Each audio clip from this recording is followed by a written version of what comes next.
on that day. Honorable members, you are all aware the sittings of the House from today, 2nd February onwards, will be from 10 a.m. to 3 p.m. Rule 180 of the Procedure of Rules and Conduct of Business in Rajya Sabha provides for admitting call attention notices, and Sub-Rule 5 states that they should be raised at 2 p.m. and at no other time during the sitting of the Council. In view of the change in the time of the sittings, the House during this session, for the sake of convenience, calling attention shall be raised in the House at such a time as may be decided instead of strictly at 2 p.m. as provided in the rules.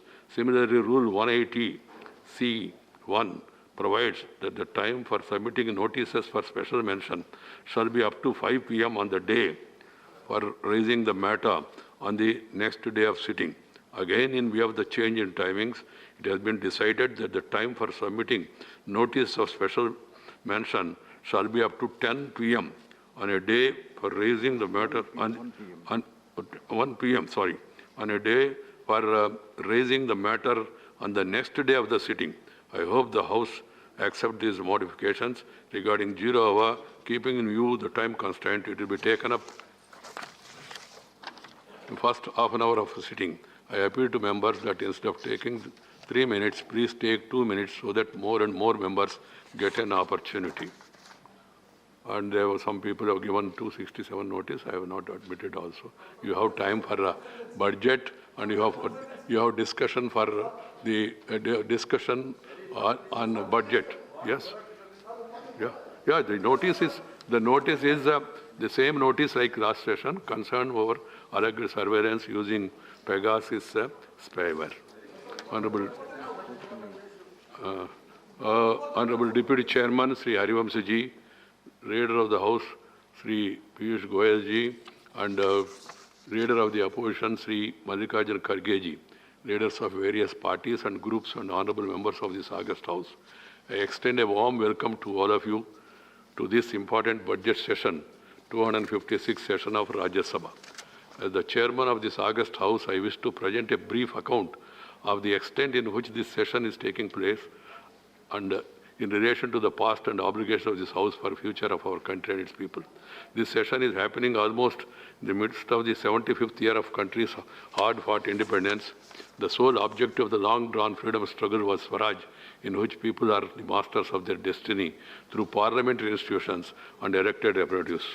Over the years, this year also, marks the 70th year of elections in the country since the elections to the first Lok Sabha during 51-52.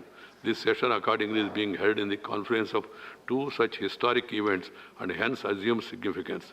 In addition, any budget session offers a broad guidance to the course of economic progress over the next financial year.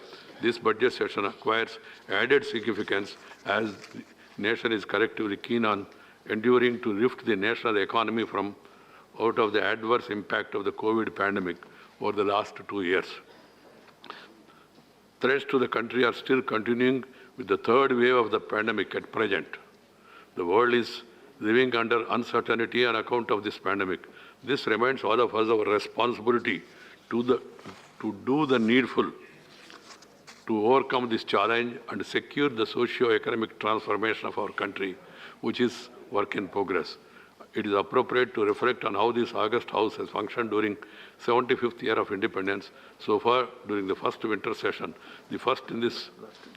last winter session, the first in this historic year, this August House has lost 52.10% of the valuable sitting time due to disruptions and forced adjournments. During the preceding monsoon session last year, the loss of functional time of this House was as high as 70.40%. This trend of disruption is highly disturbing. I refer to the same with fervent hope that we all reflect on the same and conduct ourselves in a manner befitting the historic time that we are passing through. During the last 70 years of election, the voter turnout has increased from 45% in the elections to the first Lok Sabha to over the highest ever, over 67% in the 17th elections in 2019. This marks an increase of 50% in voters' participation. The voter turn in polls to the state assemblies is even higher. This goes to prove that citizens of our country continue to impose their faith in democracy. In this historic year, the need of the hour is for the 5,000 MPs, MLAs and MLCs to resolve to return to the people the favor they have been relentlessly doing by nurturing our democracy. The only way of doing so is to conduct ourselves in a manner befitting the trust the citizens still have in our parliamentary democracy. Having said so, I would like to remind that this budget session last year, the House clocked a productivity of 93.50%. The spirit of occasion demands that this House turns out the best performance during the important budget session. Honourable members, this is the 6th session being held since the outbreak of COVID pandemic. Given the highly infectious nature of the variant of corona virus during the current third wave, both the houses are meeting in shifts, first adopted during the monsoon session of 2020. On account of this, we get to meet 1 hour less for each sitting during this session.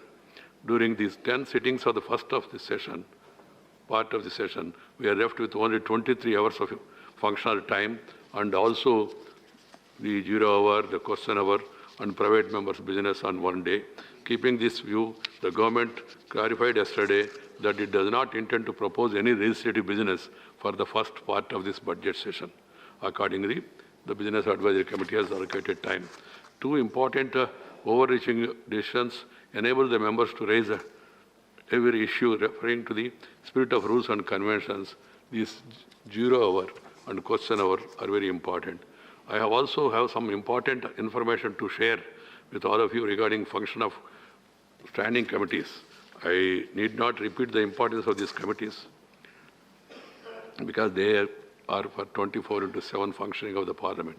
I am happy to inform that the average attendance of the members of the meeting has increased from 47.64% in 2016-17 to 48.79% in 1920.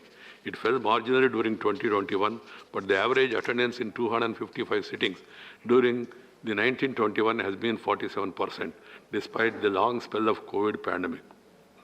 There is also a welcome improvement showing the deep commitment of each one of you to your parliamentary duties.